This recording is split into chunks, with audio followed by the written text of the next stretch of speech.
e em nome de Jesus derrotarei. O tempo de vergonha acabou, porque o tempo de honra já chegou. Tua presença é tudo pra mim. Tua presença é tudo pra mim. Jesus, Jesus, Jesus, tua presença é tudo pra mim. O tempo de honra chegou, o tempo de honra chegou. Tua presença é tudo pra mim. Preste atenção, preste atenção. E quando eu estiver adorando aqui mais um pouco, você vai fazer 2 atos proféticos, 2. O primeiro, você que está aqui na frente, vai abraçar uma pessoa que está perto de você, do seu lado aí, e vai dar os parabéns. Fala assim: parabéns pelo que Deus fez na sua vida, parabéns pelo que Deus está fazendo, parabéns por esse milagre, por essa bênção que você recebeu. Parabeniza essa pessoa. E nós vamos continuar celebrando, adorando mais um pouco aqui, e você vai voltar para o seu lugar. Mas conforme você for voltando para o seu lugar, eu vou te pedir uma ajuda, um favor. Você vai passar por essas pessoas que estão lá na cadeira, e você vai falar assim para elas: da mesma forma que Deus fez, está fazendo na minha vida, vai fazer na sua vida também. E semana que vem nós vamos ter aqui mais um momento de ação de graças. E eu estou profetizando junto com vocês que elas estarão aqui para agradecer também. Essa semana ainda, Deus lhes dará motivo de estar diante do altar agradecendo também. Então sai com fé daqui, volta agora, nós vamos celebrar. E vai passando, apertando a mão, abraçando, olha nos olhos e fala: Deus fez na minha vida e vai fazer na sua também essa semana. Vamos adorar mais um pouco, enquanto eles voltam para o lugar deles. Vai, adora, adora. Adora, faça com fé isso, faça com fé, declare. Declare isso.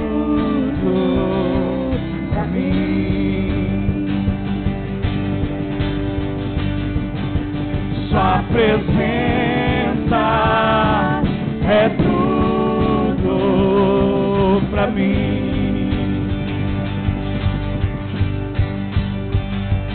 Sua presença é tudo pra mim.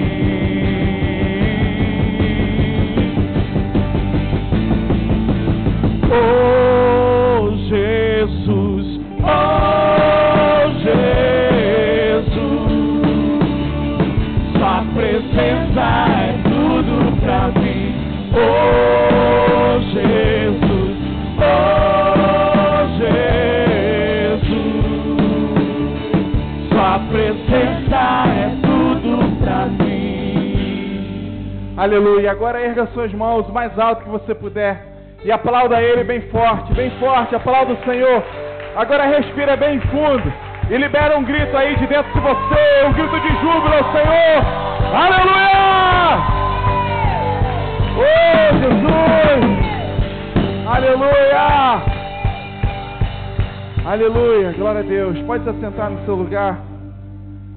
Você que nos visita nessa noite, já se sinta aí recebido, cumprimentado. Creio que alguém já deve ter profetizado aí na sua vida que assim como fez na vida dele, na vida dela, vai fazer na sua também. Que assim seja. Seja bem-vindo. Deus abençoe.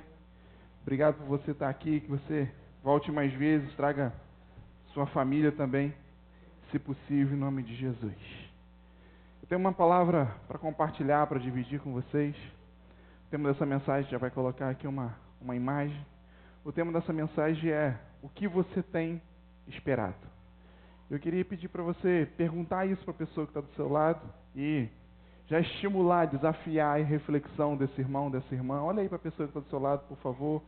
Fala assim: o que você está esperando, meu irmão? O que você tem esperado, minha irmã? Pergunta aí para ele, para ela.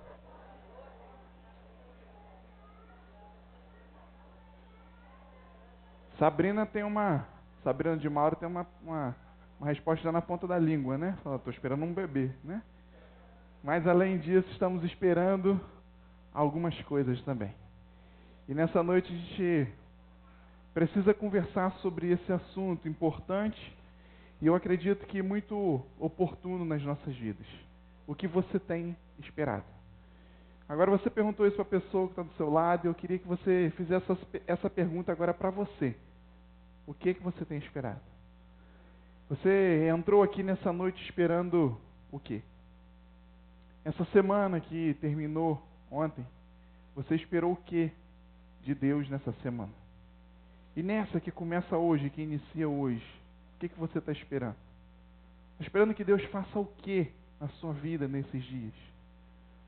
O que você está aguardando de Deus, do Senhor, na sua vida?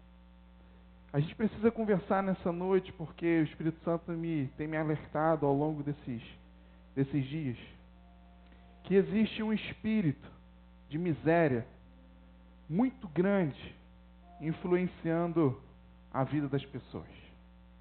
E você pode me perguntar assim, mas estamos falando de quê? De qual assunto? Da área financeira? Também.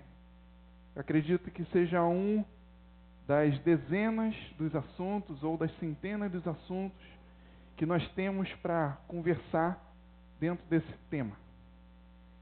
Existe um espírito de miséria que tem influenciado, que tem regido, que tem governado a vida das pessoas, a nível financeiro, mas principalmente a nível da sua fé, a nível dos seus sonhos, a nível das expectativas, a nível dos relacionamentos, a nível daquilo que Deus pode e quer fazer nas nossas vidas. Pessoas que estão passando por problemas, por situações na sua vida, que têm uma grande necessidade na sua vida, mas que estão esperando por nada ou por quase nada. Pessoas que estão passando por dificuldade sim, que têm necessidade em áreas da sua vida, mas que estão esperando qualquer coisa. Já viu aquela pessoa humilde, mas ela é tão humilde, que ela tem orgulho de ser humilde, já perdeu a humildade, né?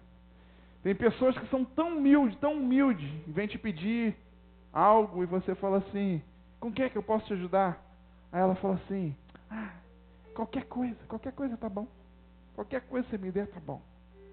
Ou seja, ele está pedindo uma esmola, ela está pedindo uma esmola. Ontem, saí com minha família e antes de a gente chegar no destino, a gente passou no mercado, na farmácia, e enquanto minha esposa, com Radassa e Azaf foram no mercado, eu fui na farmácia. E quando saí da farmácia ali no centro, 3 menininhos sentados assim na calçada da farmácia, falavam assim, ô tio, me dá R$1 aí. Falei assim, não tem dinheiro aqui agora não. Aí o outro já olhou e falou assim, como é que não tem? Você comprou um negócio ali, ó, fui comprar um remédio para Azaf. Eu falei assim, larga ser enxerido, rapaz, ser metido, eu comprei com cartão e eu não tenho dinheiro aqui agora. E é verdade, não estou mentindo, dinheiro eu não tenho, aqui agora eu não tenho dinheiro. Aí o outro, o terceiro, era um complô mesmo. O terceiro olhou para mim e falou assim, mas você falou que ia me dar R$1. Aí xingou um palavrão. Falei, eu falei que ia te dar R$1? Aí eles já entraram em conflito. Aí o outro falou assim, não foi ele não, rapaz, quem falou que ia dar R$1 foi o outro. Aí começaram a discutir entre eles, aí falou assim, ô tio, me ajuda aí, porque meu irmão tá com câncer. Aí o outro, mentira, tá nada tio, tá com câncer nada. Falei, meu Deus, que confusão. Aí chamei ele, botei sentado, fui conversar com eles. Principalmente a questão que ele falou que o irmão estava com câncer. Falei, você tem irmão? Tem. E ele está com câncer? Não. Falei, para com isso, porque daqui a pouco você ou seu irmão mesmo adoece por causa disso, de uma semente que você está plantando. Mas as crianças tinham, sei lá, acho que não chegavam a 10 anos, acho que 7, 8 anos, mais ou menos isso, não era, amor? Não chegava a 10 anos, né? 7, 8 anos assim. E eu conversei um pouco com eles, falei assim, sério, né? Aproveitei que eu estou com a barba assim, aí já impõe um pouquinho mais de moral, de autoridade, falei sério com eles, aí virei as costas e fui embora. Aí quando eu entrei no carro, eles não viram eu entrando no carro, a gente entrou no carro e saiu. Quando eu fui saindo, o sinal fechou logo na frente. Aí quando o sinal fechou, eles saíram da calçada e vieram pedindo os carros, né? Começaram a bater nos vidros. Aí veio umzinho batendo no vidro assim, conversando com o outro que estava lá, não sei o que, distraído, bateu no vidro, ficou batendo. Nem percebeu que era eu. Aí eu fui, abaixei o vidro devagarinho assim, fechei a cara, né? Bem sério assim, olhei para ele. Aí ele conversando lá, quando olhou, falou... Ih! Aí olhou pro outro e falou, olha só com quem que eu bati de cara aqui agora. Acabei de bater de frente, aí virou. Aí os outros dois estavam pedindo lá nos outros carros também, já saíram, já atravessaram, já foram para a calçada, se reuniram, já viraram de costas. Eu fiquei sério assim, parado, olhando para ele. Aí eles olharam de rabo de olho e falaram assim, ó, tô de olho em vocês. Aí eles já pararam já de pedir, sentaram lá, começaram a rir, conversar, fechei o vidro e fui embora.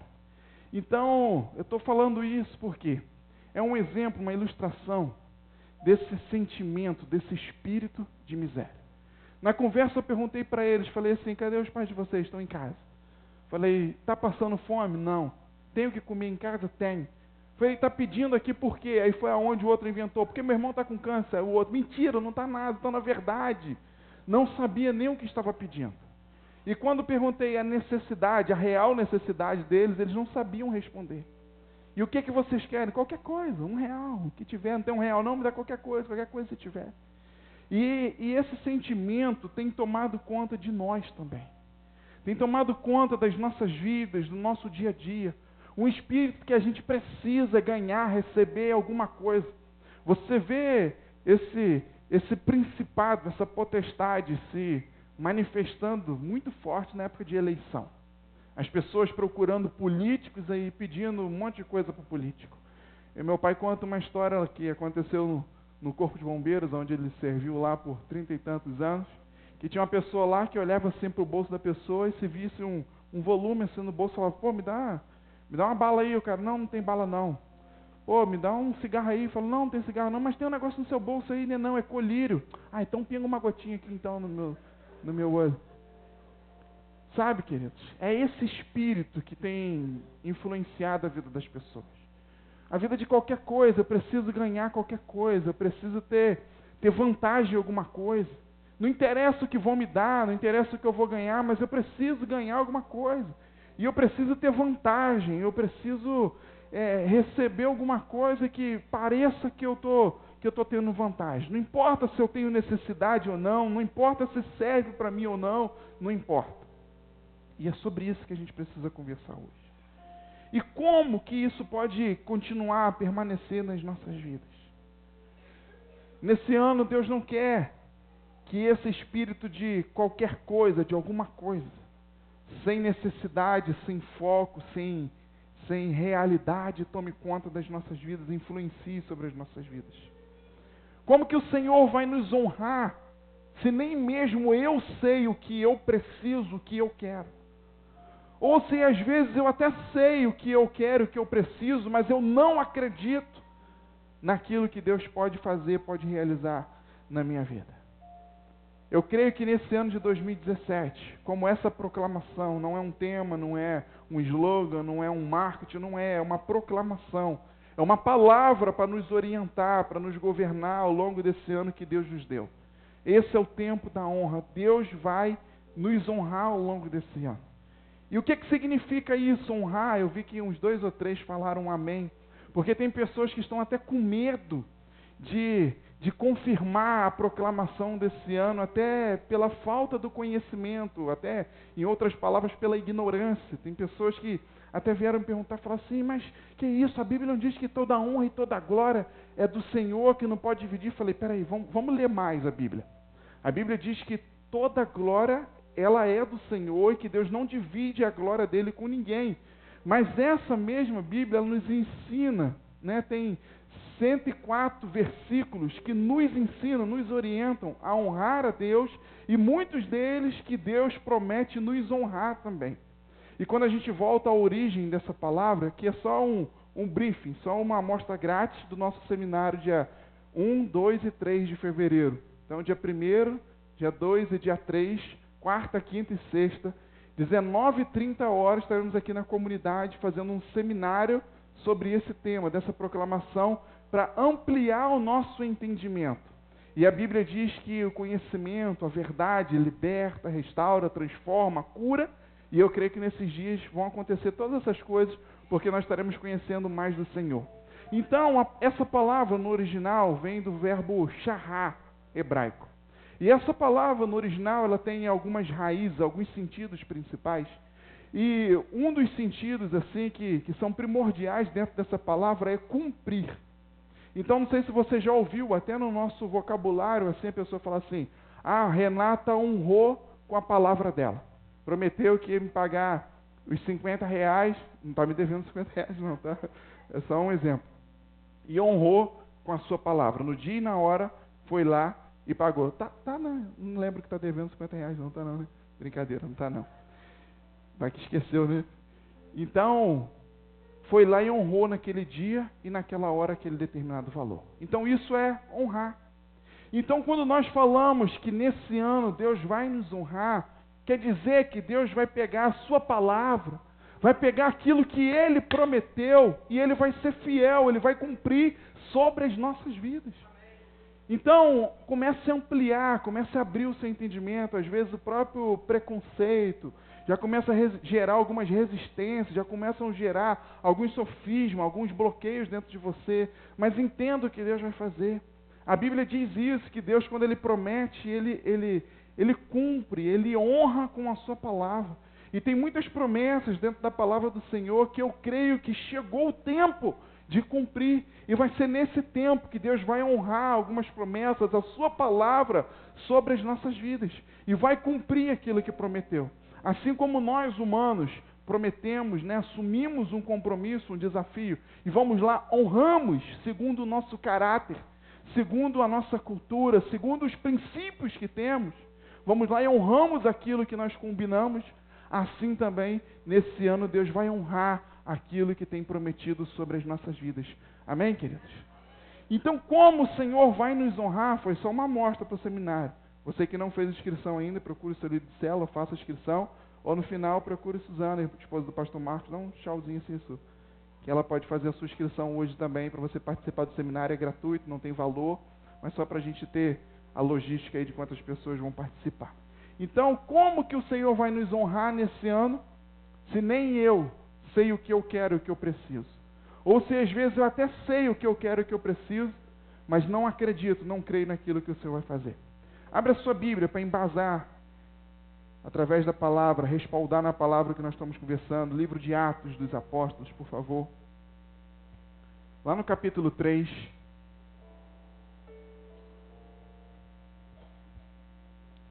Tem alguém acordado? Tem alguém comigo aí? Amém? E quem está entendendo? Fala bem também. Amém. Alguns já começaram a entender, outros vão entendendo no caminho. Então deixa eu repetir um negócio aqui. Nesse ano de 2017 vai ser um ano que Deus vai nos honrar, amém? Opa, começou a melhorar o negócio, né? Acho que o povo está começando a entender. Atos capítulo 3, versículo 1. O tema dessa história que nós vamos falar aqui é a cura de um coxo. Talvez você conheça. Você que nos visita nessa noite, se estiver sem Bíblia, o discípulo aí do seu lado vai dividir, compartilhar com você. Então, fiquem atentos os discípulos. Se você tem a sua Bíblia, trouxe, mas não conseguiu abrir, vamos te ajudar a encontrar o livro de Atos, capítulo 3. Fica atento aí, meu irmão, minha irmã. Olha para o ladinho aí, olha para a direita, para a esquerda aí. Vê se está tudo ok. Confere, ok? Check-in das portas, ok? Porta fechada. Amém, tripulação? Vamos voar então? Partiu. Atos 3, versículo 1. Pedro e João subiram ao templo. Preste atenção em algumas palavras, porque eu já vou explicar. Subiram ao templo para a oração da hora nona. Era levado um homem coxo de nascença, o qual punham diariamente à porta do templo, chamada de Porta Formosa. Para quê? Para pedir esmolas aos que entravam. Vendo ele, Pedro e João, que iam entrar no templo, implorava que lhe desse uma esmola. Tipo a situação que eu vivi ontem. Mas já tinha essa palavra. Olha como é que as coisas se confirmam, se testificam. Desde quinta-feira à noite, não foi mais ou menos? Sexta-feira, eu já tinha falado com o corpo pastoral o tema dessa mensagem. Desde semana passada essa mensagem já estava pronta, né? E ontem à noite eu vivo essa situação, essa realidade. Vendo a Pedro e João que iam entrar no templo, implorava que lhe dessem uma esmola. Pedro, fitando os olhos juntamente com João, lhe disse: olha para nós. E ele os olhava atentamente. Olha essa frase aqui: esperando receber qualquer coisa. Talvez na sua versão esteja alguma coisa, mas no original essa palavra é qualquer coisa. Tipo assim, uma coisa qualquer, sem muito valor, sem muito sentido. Qualquer bobeira, ou seja, realmente uma esmola. Algo que não mude a sua vida. Então era isso que aquele homem estava esperando, receber qualquer coisa. Pedro, porém, lhe disse: eu não possuo nem prata, nem ouro, mas o que eu tenho, isso eu te dou. Em nome de Jesus Cristo, o Nazareno, anda. E tomando pela mão direita, o levantou. Imediatamente os seus pés e tornozelos se firmaram. E de um salto se pôs em pé, e passou a andar, e entrou com eles no templo, saltando e louvando a Deus. Viu todo o povo o andar e o louvar a Deus que aquele homem estava fazendo.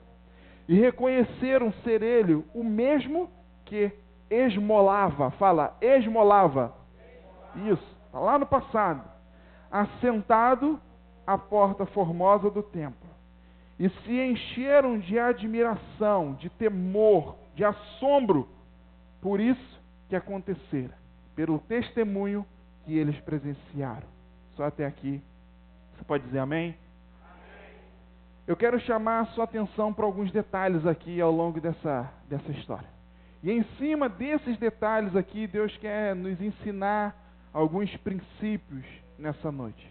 E alguns princípios que eu creio que podem ser produtivos, revolucionários, libertadores, podem ser princípios que vão trazer cura sobre as nossas vidas, podem ser princípios que vão provocar alguma coisa na sua vida que você está precisando, esperando, necessitando e que de repente até nem chegou. E pode ser que ainda não tenha chegado por falta até desse conhecimento, desse princípio, dessa instrução que o Senhor quer trazer sobre a sua vida. A primeira coisa que eu quero chamar a sua atenção a partir de uma direção, uma revelação do Senhor para esse texto, é a questão de Pedro e João andando juntos. Após a morte e ressurreição de Jesus, e principalmente após ali o Pentecoste, que aconteceu aqui há um capítulo atrás, que nós podemos ver, após esse momento, Pedro e João passaram a andar, a caminhar muito juntos, que antes não acontecia muito entre eles, andavam juntos, mas por causa de Jesus. Então Jesus morre, e eles até se separam, Pedro volta a pescar, Deus até me deu uma palavra para compartilhar nesse tempo também, acerca da questão de voltar ao barco. Aquele que era pescador de peixe, volta a ser pescador, aquele que era pescador de peixe, se torna pescador de homens, de alma. Mas Jesus morre e ele entra em desespero e volta a pescar peixe de novo, mas aí Jesus ressuscita e ele larga de novo aquela rede, mergulha no barco, e volta a encontrar com Jesus, e a partir daí nunca mais pisa no barco, e continua, segue a sua vida toda sendo pescador de homens, de almas, e na sua primeira palavra, na sua primeira ministração, né, milhares de pessoas se convertem. Então é uma grande colheita, veio sobre a vida deles, mas isso a gente vai trabalhar outro dia, depois. Pedro e João andavam juntos e se separam com a morte de Jesus. Um foi para um caminho, o outro foi para outro, porque tinham origem, histórias, destinos diferentes. Mas aí Jesus ressuscita e eles juntam de novo, Jesus volta aos céus e eles continuam andando juntos. Jesus envia o Espírito Santo Consolador em Pentecostes, o Espírito Santo potencializa eles ali, e depois disso eles continuam andando juntos, não se separam mais. E aqui eu posso chamar a sua atenção para algo que eu aprendi ao longo desses meses aí. Eu ouvi alguém falando que esses dois discípulos andando juntos é um sinal muito grande que nós temos que aprender. A primeira questão é que Pedro, ele representa, ele simboliza a fé. É o discípulo da fé. Ao longo da história, vemos Pedro tomando diversas atitudes, ações, baseadas na sua fé potencializada. Era um dos discípulos que tinha realmente mais fé, e por isso se posicionava. E nós vemos na história do barco que 12 discípulos, 11 continuam dentro do barco e um de repente desce e vai encontrar com Jesus andando em cima da água. Precisa de fé e até ser um pouco maluco para fazer um negócio desse. Aí tem a história, mas ele afundou, mas voltou de novo. Mas é melhor você ser um discípulo com fé que se molha e vive uma experiência do que um medroso que fica dentro do barco, não larga a sua segurança, não vive uma experiência, uma realidade com o Senhor, porque não quer abrir mão do comodismo. Então vemos Pedro representando a fé. E por outro lado, nós vemos João representando o amor. Quando nós falamos sobre amor, e principalmente o amor do Senhor, da Bíblia, o amor verdadeiro, não esse coraçãozinho vermelho que o cupido acerta a flecha lá fora, mas o amor genuíno, verdadeiro, o amor do Senhor. Quando nós falamos desse amor, a melhor pessoa para nos ensinar a traduzir isso é João. Inclusive, os maiores, melhores, mais bonitos versículos que foram escritos, se é que existem melhores do que o outro, na Bíblia sobre amor, foi João. João 3,16 diz que Deus amou o mundo de tal maneira que deu o seu único filho, seu unigênito, para que todo aquele que nele crê não pereça, mas tenha vida eterna. Então ele representa o amor. E aí depois, quando Paulo vai falar sobre amor, e tantos outros vão falar sobre amor, olham para João, olham para aquela história que inclusive diz que era o discípulo amado de Jesus. E quando Jesus morre, pede a quem para cuidar da sua mãe? Exatamente aquele que representava o amor. E nós vemos aqui duas virtudes, duas qualidades muito grandes, que no Antigo Testamento, inclusive, andavam separados. Não, Pedro e João, me entenda, mas o amor e a fé. Nós vemos profetas, homens de muita fé, mas de pouco amor. Uns caras duros, ríspidos, tipo Elias, assim, e alguns outros, né, que não tinha meia conversa não, era cara fechada o tempo todo, era pancada para tudo que é lado, e se contrariasse ele sacava a espada e matava, era 450 de uma vez só, né? E nós vemos, mas tinha fé. Mas por outro lado, nós vimos também algumas pessoas que viviam o amor, mas o amor não conseguia ser expressado através das suas convicções, da sua fé. Mas aqui, nós vimos Jesus iniciando uma jornada, uma trajetória, ponhando a fé, já desde o Antigo Testamento, ponhando o amor que já existia desde lá do Antigo Testamento, e ele, o próprio Jesus, juntando em si, encarnando em si, a fé e o amor. O próprio Jesus, ele simboliza o amor e a fé andando a partir de agora juntos, e ele dizendo isso, a partir de agora não pode mais separar o amor e a fé. E nós vemos que depois que Jesus morre, ressuscita e volta aos céus e deixa o Espírito Santo, Pedro e João continuam representando isso que Jesus uniu, a fé e o amor, e dizendo, a partir de agora eles não podem andar juntos. E um sinal que nós vemos claramente aqui, que existe poder, existe unção quando a fé e o amor estão juntos, é quando nós vemos o testemunho desse homem aqui. Um coxo que estava sentado à entrada da igreja, do templo, e de repente chega a fé, de repente chega o amor representado por Pedro e João, olha para eles e fala, não temos dinheiro, não tenho prata nem ouro, mas o que eu tenho eu te dou, em nome de Jesus Cristo de Nazaré, aquele que tem a fé, aquele que tem o amor e representa isso, levanta e anda. E aquele homem levanta e anda, e a sua vida é mudada, é revolucionada. Outra coisa que eu quero chamar a sua atenção, eles subiam ao templo. Às vezes nós lemos, passamos batido algumas informações e não entendemos. O templo ficava, e hoje já está tendo a restauração, a construção até do terceiro templo em Israel, então podemos dizer que fica, porque está no mesmo lugar, na mesma geografia.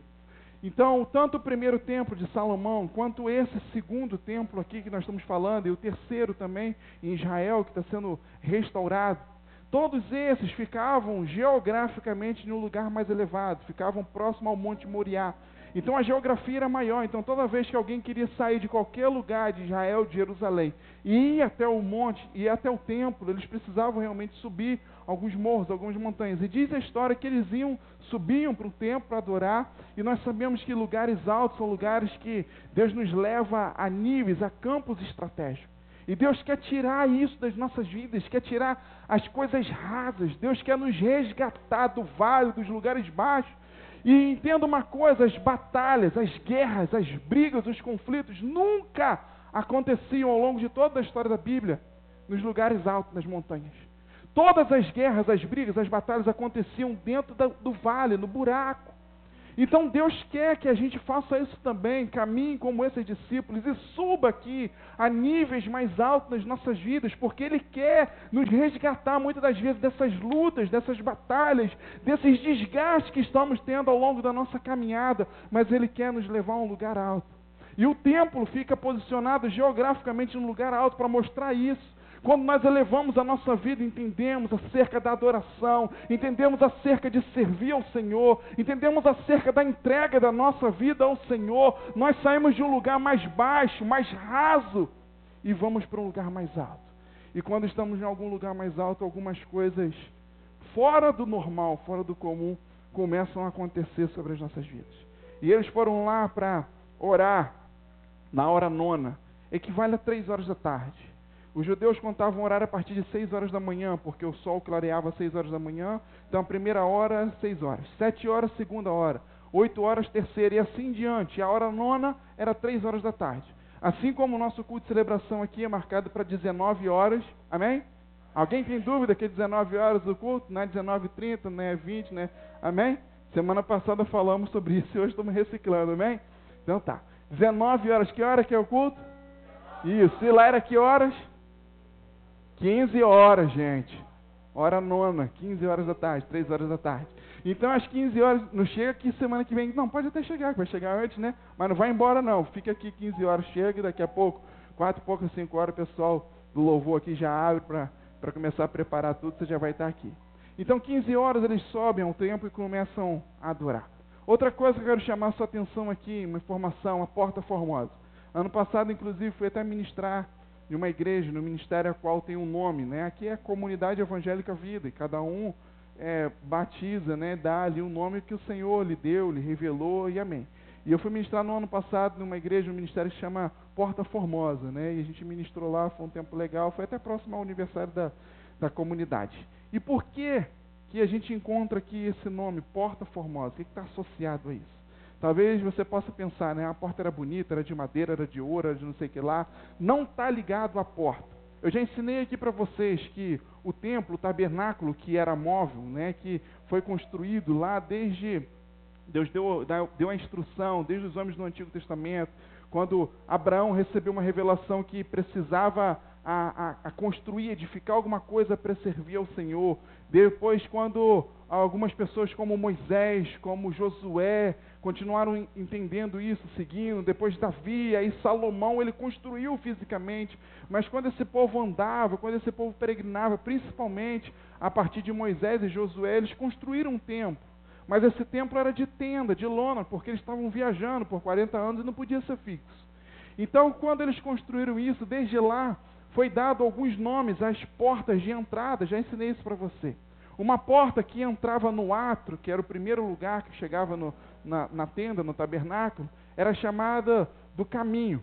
A segunda, que dava no santo lugar, era a verdade. E a terceira porta era a vida. Então eles tinham aquilo que simbolizava algo importante, forte na vida deles, eles batizavam, davam nome, né?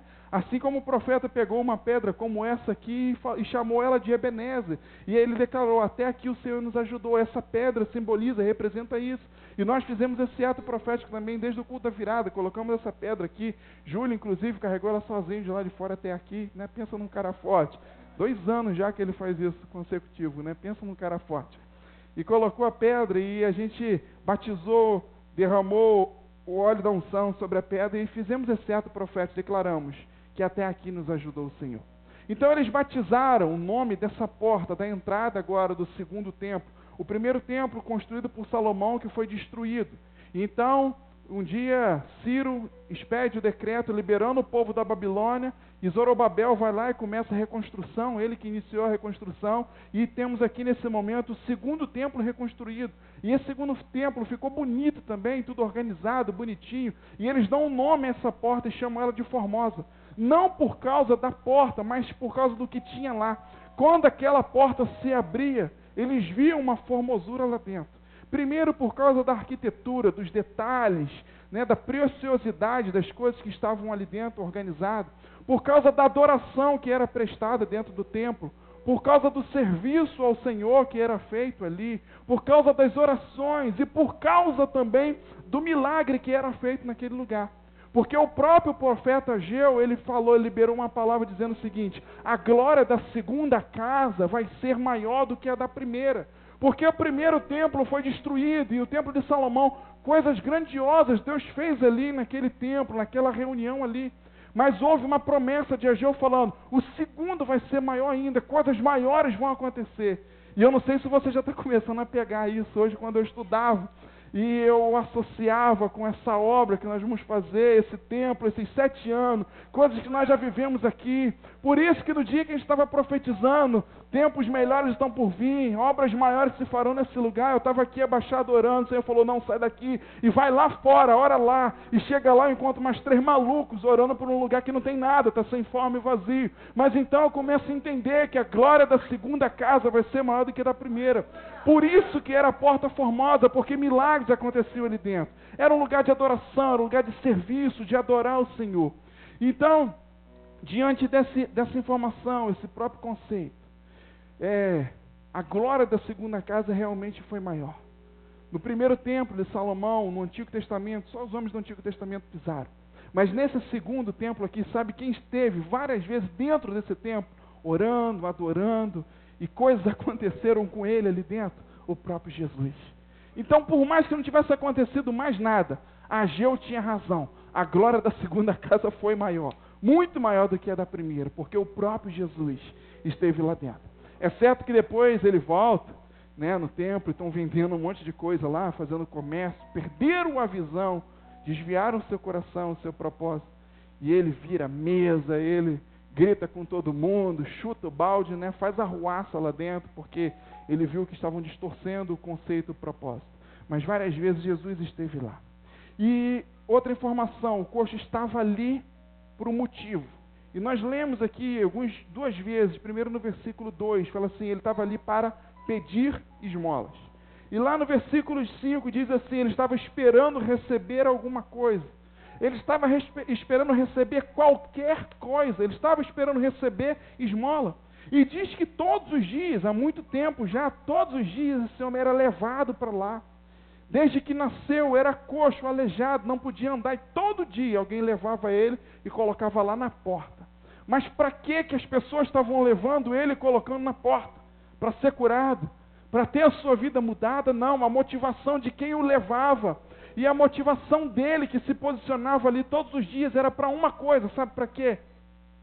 Para ganhar qualquer coisa. Uma moedinha, uma esmola. Não precisa mudar a minha vida, não precisa revolucionar, não precisa transformar nada. Só me dá uma moedinha, já é o suficiente. E diante desse conceito, por isso que o tema dessa mensagem é esse: o que você tem esperado? Por isso que é uma reflexão que eu e você precisamos fazer agora. O que você está esperando, meu irmão? O que você está esperando, minha irmã?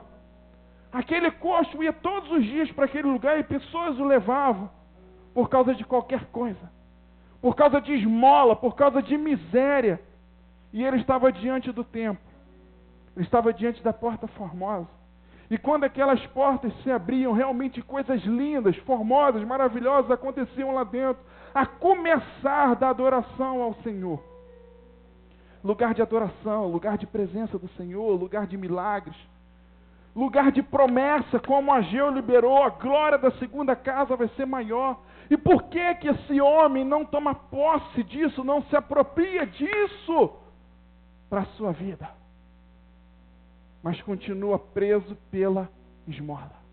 Vai todos os dias diante da porta por causa da esmola. Olhava tudo o que acontecia lá dentro, ele via, ele presenciava, mas se contentava com as esmolas.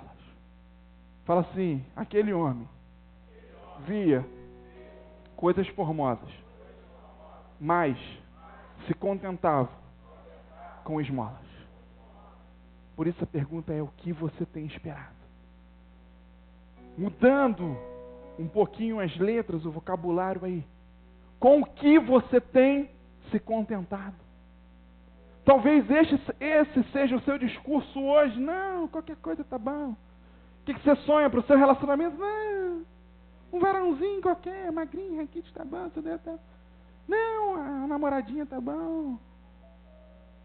Mas como é que tá a sua saúde? Não, tá, mas se Deus der condições de comprar o remédio, amém.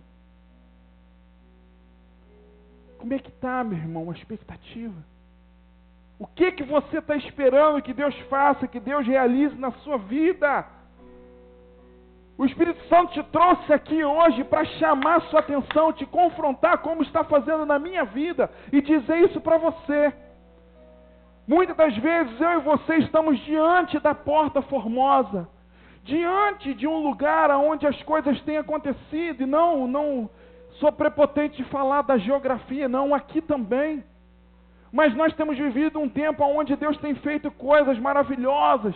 Temos vivido um tempo de crise no nosso país, mas Deus tem feito milagres excepcionais na vida de pessoas. Deus tem se manifestado de uma forma tremenda nesse tempo. E muitas das vezes nós temos olhado isso acontecendo na vida das pessoas, mas temos nos contentado com esmola. A miséria tem tentado tomar conta de mim e de você e abaixar a nossa expectativa. Querido, tome cuidado com as baixas expectativas. As pessoas que levavam aquele camarada todo dia para lá, tinham baixas expectativas. Aquele camarada todo dia para lá e tinha baixa expectativa. Tome cuidado com as baixas expectativas. Porque isso aponta para a falta de fé. Isso aponta para a incredulidade. Só tem um objetivo. Para que a sua expectativa baixe. Para que você não tenha fé e que a incredulidade tome conta do seu coração. Só tem um motivo. Você ser mantido refém da miséria em todas as áreas da sua vida. Para que a miséria tome conta de você. E nessa noite o Senhor me confronta e te confronta aqui diante dessa realidade. Inclusive, a própria lei, você pode dizer assim, mas o pessoal que levava ele era muito perverso. E esse camarada aqui também era muito burro. Você pode chamar ele de burro, né? Mas quando nós entendemos que a lei proibia ele de entrar no templo, a gente começa já a entender. A lei não permitia que aleijados, leprosos e algumas outras enfermidades, pessoas com outras enfermidades entrassem no templo. Não permitia que mendigos entrassem no templo, que era o caso desse homem, estava ali pedindo esmola, e quem pede esmola é um mendigo, é quem que está à beira, à margem da sociedade. E não permitia que entrasse. Então a lei impedia que ele entrasse ali. Então hoje, às vezes, nós também temos alguns respaldos que dizem assim na minha e na sua vida. Falam, não, acontece que, poxa, eu não estou esperando por algo no meu casamento, na minha vida financeira, profissional, no ministério, eu não estou esperando, por quê, né? Porque o médico falou que esse negócio não tem cura, né? Porque já existe até uma lei contra aquilo ali. Já existe até uma definição, uma tampa, um bloqueio. Às vezes até um veredito já foi dito por alguém, já foi dado a você. Mas presta atenção numa coisa, hoje nós estamos sendo chamados aqui a revolucionar a nossa mente, mudança de mente nesse tempo.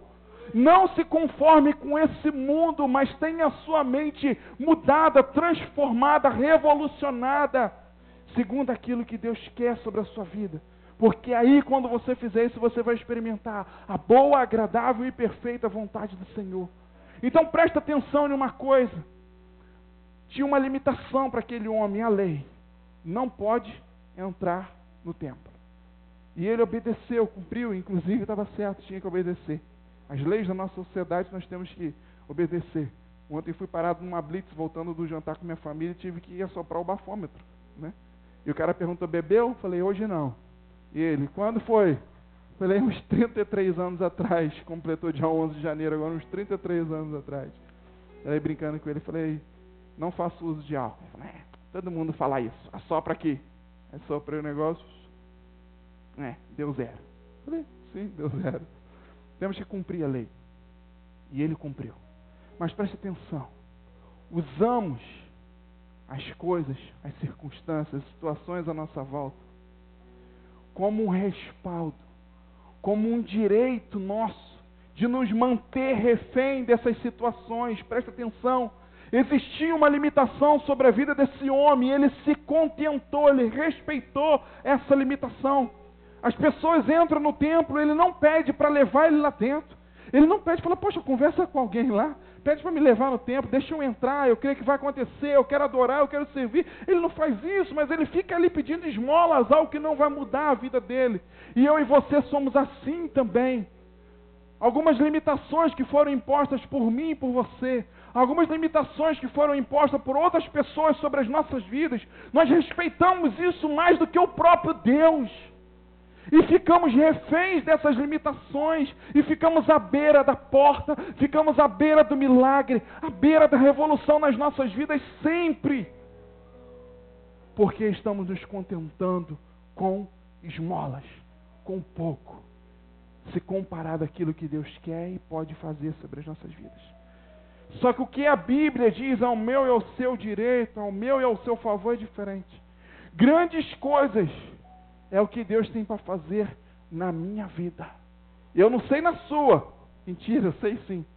Grandes coisas o Senhor tem para fazer na sua vida também. Quem crê nisso? Levanta sua mão, faz assim, eu creio. Fala, eu creio. Grandes coisas, meu irmão, Deus tem para fazer na sua vida. Grandes coisas, minha irmã, Deus tem para fazer. Inclusive, o apóstolo Paulo disse em 1 Coríntios capítulo 2, versículo 9: nem jamais olhos viram, nem ouvidos ouviram, nem subiu ao coração do homem aquilo que Deus tem preparado para aqueles que amam ao Senhor, que servem ao Senhor. Grandes são as coisas que estão preparadas. Os olhos não viram, os ouvidos não ouviram, nem o coração, nem a mente, ninguém imaginou, porque grandes coisas o Senhor tem preparado. Mas diante dessa promessa, muitas das vezes nos contentamos com pouco, com esmola. E Deus não nos honra nos dando esmola. É por isso que agora, no início do ano, Deus traz essa realidade sobre a minha e sobre a sua vida. Nos dá uma esmola, nos alimentar com essa esmola que às vezes queremos ou até precisamos, achamos que precisamos dessa esmola. Deus não está nos honrando com isso. E como aconteceu com esse coxo, vai acontecer comigo e com você. Muitas coisas que você achava até que você precisava, que você está querendo ao longo de muitos anos, nesse ano você vai perceber que Deus não vai fazer, não vai te dar isso. Porque Ele não quer trazer esmolas sobre a sua vida. Mas você vai experimentar um tempo onde a fé e o amor vão fazer algo na sua vida, vão revolucionar a sua vida. Você vai entrar esperando uma coisa e vai acontecer outra na sua vida. Em todas as áreas, em cada uma das áreas da sua vida. Porque é isso que Deus tem preparado para mim e para você. Mateus 7,7 diz: pedi e dar-se-vos-á. Buscai e achareis. Bater e abrir-se-vos-á. Essa é a promessa para mim e para a sua vida. Pede, busque, bata. Essa é a promessa. Mas não é o pedir, presta atenção, querido, não é o pedir daquele mendigo, não é o pedir de esmolas, não é o pedir a favor da miséria, ser funcionário da miséria, escravo da miséria. Chega de estar a serviço da miséria na sua vida. Mas chegou a hora de pedir, de buscar, de bater, segundo aquilo que Deus tem, segundo aquilo que Deus quer para a sua vida, que são coisas grandes em nome de Jesus. Segundo as necessidades, segundo os sonhos. Esse é o ano de apresentar isso ao Senhor, os nossos sonhos, as nossas necessidades. Da mesma forma que Mateus 7,7 diz que se a gente pedir, se a gente buscar, se a gente bater, a gente vai conseguir. Tiago 4,3 também diz assim: vocês pedem e não recebem, porque pedem mal, porque pedem errado.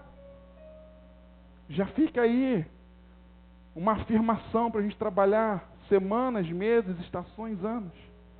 E ele ainda completa dizendo: muitas vezes vocês pedem para esbanjar, para desperdiçar na sua avareza, na falta de necessidade, no desnecessário, ligado ao desperdício, ao prazer. Vocês pedem e não recebem, porque pedem mal, pedem errado. Uma exortação que o Senhor traz para a minha e para a sua vida. E aquele coxo pediu a Pedro e a João: me dá uma esmolinha, por favor. E não recebeu. Por quê? Porque pediu mal, pediu errado. Graças a Deus. Tem umas orações, ouvi isso algumas semanas atrás. Graças a Deus que tem algumas orações que Deus não ouve na nossa vida. Porque a gente está pedindo algumas esmolas aí, que pra gente parece até grande, até muita coisa. Tem pessoas até pedindo para ficar rico. Senhor, faça ficar rico, ter um iate, uma mansão, uma fazenda, não sei o que lá. Aí fala, não. Aí está pensando que é o valor quantitativo. E não é isso.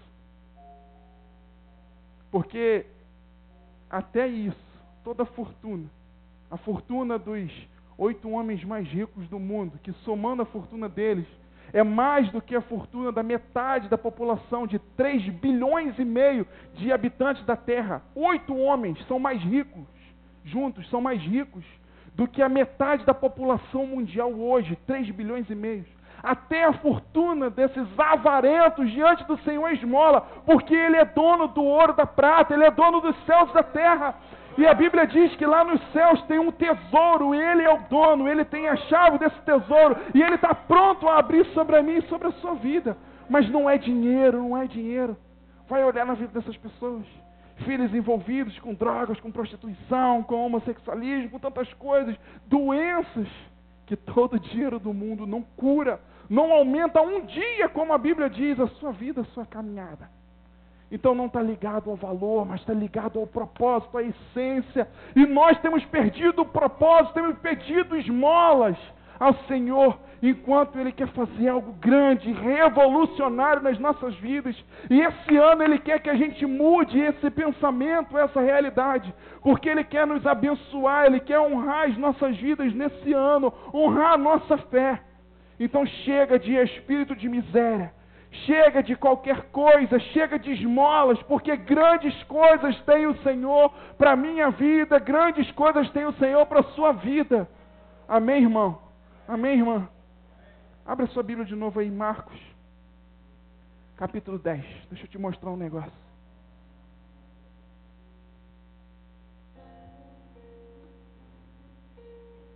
Já estamos caminhando para completar o raciocínio. Marcos capítulo 10.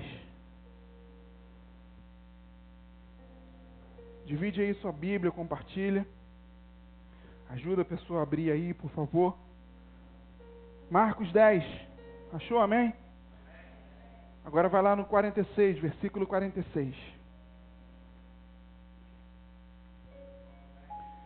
Ano passado, em novembro, numa macrocélula, eu falei rápido, acho que foram uns 10 minutos aqui sobre esse assunto. E hoje eu quero apanhar esse raciocínio que nós já falamos no ano passado aqui e trazer como base. Acabamos de falar uma história, vamos ainda completar, vamos acabar. Mas terminamos de falar agora uma história de um homem, de um coxo, que ia todos os dias para um lugar e ficava lá vivendo de esmola, enquanto poderia acontecer uma coisa muito maior na sua vida. Agora nós estamos diante de uma outra história que parece ser muito similar ali, de um cego, de Bartimeu, não era de nascença, mas ficou cego ao longo da sua vida, da sua caminhada, e que também pedia esmolas, que também era mendigo, que a Bíblia diz, e que também tinha perdido esse propósito, esse fundamento na sua caminhada, mas um cara que tem um outro comportamento, uma outra atitude diante da oportunidade. Preste atenção, nesse ano de 2017 você pode continuar como aquele coxo, diante da oportunidade, diante sim, muito perto da revolução que Deus quer fazer na sua vida. Mas você pode não acreditar, não esperar, não querer, sei lá, e continuar por mais não sei quantos anos, preso à miséria. Se lembre, querido, não estou associando, não estou fazendo apologia de dinheiro, valor monetário aqui não. Leve isso, aplique isso em todas as áreas da sua vida. Mas você pode fazer como esse homem aqui e viver uma revolução na sua história. Olha lá no 46 comigo. E foram para Jericó. Quando ele saía de Jericó, Jesus, juntamente com os seus discípulos, e numerosa multidão estava com ele, Bartimeu, cego, mendigo, filho de Timeu, estava sentado à beira do caminho. E ouvindo que era Jesus, o Nazareno, lembra de Pedro e João falando em nome de Jesus Cristo, o Nazareno, levanta e anda. Então é o mesmo. Então quando Bartimeu viu isso, ele se pôs a clamar.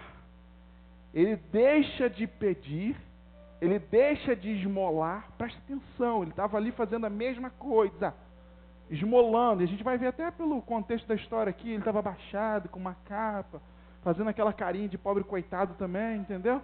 Para pedir o dinheiro, porque tem alguns que têm isso até como profissão, entendeu? Tem alguns que você fala assim, não, vem cá que eu vou tirar da situação. Não, pelo amor de Deus, esse é meu ganha-pão. Fala, não, vamos lá, tem a carteira assinada para você, ganhar um salário mínimo por mês. Tá maluco? Eu ganho isso aqui por dia, aqui na rua, eu ganho por semana. Levar um mês para ganhar um salário mínimo, trabalhando numa empresa, tá maluco? Tem muitos que fazem até da sua miséria a sua própria profissão, seu estilo de vida, e não querem se separar dela. Mas quando o Bartimeu ouve uma oportunidade, que Jesus estava vindo, ele se põe, ele deixa de pedir, de esmolar e passa o quê? A clamar. E ele clama assim, Jesus, filho de Davi, tem compaixão de mim. E muitos o repreendiam para que ele se calasse, mas ele cada vez mais gritava, ou seja, falava mais alto, com mais força. Jesus, filho de Davi, tem misericórdia de mim. Parou Jesus e disse, chamai esse homem. Chamaram, então o cego, e disseram, tem bom ânimo, levanta-te, o mestre mandou te chamar. E ele, lançando de si a sua capa, aquilo que representava, simbolizava a sua miséria, levantou-se em um salto. Você vê a motivação, você vê a força que ele estava, a fé, a convicção. E foi encontrar com Jesus. E perguntando-lhe Jesus então, o que queres que eu te faça? Olha para a pessoa que está do seu lado aí e fala assim, está de brincadeira, não está? Jesus olha para o cego e fala, por que está gritando? Por que está alvoroçado assim?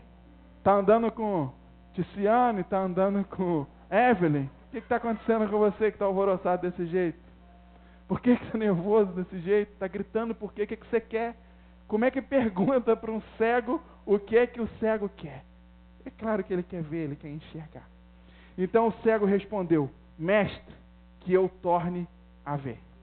Então Jesus lhe disse, vai, a tua fé te salvou, a tua fé te curou. Imediatamente tornou a ver e seguia Jesus estrada fora. Vou ser bem objetivo para você. Bartimeu também esmolava. Bartimeu também era cego, também era mendigo. Mas com a notícia, ouviu falar a notícia que Jesus estava vindo para ali, a presença de Jesus ali provocou algo nele. Então ele decidiu, falou, hoje é o último dia que eu estou esmolando. Hoje é o último dia que eu vou viver essa vida, essa realidade. Coloque isso no seu coração hoje também. Olha só, esse conceito ficou em 2016. Agora em 2017 vai ser diferente. Esse é o último dia. 2016 foi o último ano que eu vivi sobre essa regência. Eu vivi com esse conceito. Eu vivi cego, confuso, desnorteado. Agora vai mudar na minha vida. Vai ser agora. Vai mudar na minha vida. Então ele para de esmolar e passa a clamar. E passa a clamar por quê? É isso aqui que nós precisamos entender hoje. Esse aqui é o propósito central dessa mensagem hoje. Deixar de esmolar e passar a pedir. Pedir o quê? Dependendo do que você pedir, você vai continuar esmolando. Como eu falei, não adianta pedir iate, fortuna, coisas que para você pareçam grandes, porque para o Senhor vai continuar sendo esmola, porque Ele é dono de tudo, querido. Mas tem que ter uma mudança de comportamento. Bartimeu falou, eu não vou mais pedir, eu não vou mais esmolar, agora eu vou mudar a minha atitude, eu vou clamar, eu vou adorar o Senhor, eu vou mudar a situação, eu vou adorar, e eu acredito que ao longo dessa adoração vai acontecer alguma coisa. Então Bartimeu começa, fecha seus olhos, né?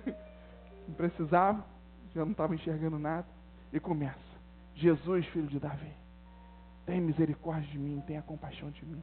Jesus, filho de Davi, começa a gritar, cantar. E olha que não tinha nem um ministério capacitado, excelente, ungido, abençoado como esse aqui para liberar umas notas, uns acordes aí para, né? E às vezes a gente, com tudo isso, a gente ainda tem dificuldade de adorar o Senhor. E o camarada lá começa a adorar, fala, Jesus, filho de Davi, tem misericórdia de mim. E dentro dele ele começa a imaginar, eu creio que Jesus pode mudar a minha realidade. Eu creio que hoje é o último dia que eu estou esmolando. Eu creio que hoje eu vou voltar a ver. Eu creio. E ele traduzia isso no seu grito. Então Jesus manda chamar e fala: meu filho, o que você quer de mim?